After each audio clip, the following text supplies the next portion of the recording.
Cricket shoes. Some tips. Sometimes a cricket player finds himself finishing off bowling when he started out batting, and the shoes that were suitable for one are not so well suited to the other.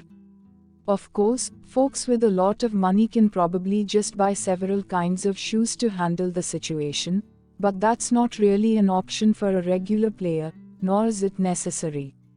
So what criteria should a player think about when selecting a pair of cricket shoes? The first thing, of course, should be comfort. This choice is critical in all cricket equipment, and the shoes should feel wonderful when it's on and give you support at the ankle and at the bottom of the feet. Avoid the common error of selecting looks before comfort.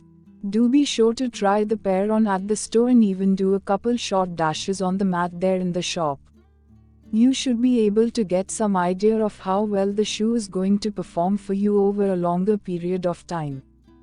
Spiked shoes are very helpful for play on soft ground, because they dig into the ground and keep you from slipping. If you're a bowler, purchase shoes with spikes that cover the sole of the shoe. However, if you mostly bat, choose shoes with spikes only toward the front and just a regular grip in the back for more effortless movement.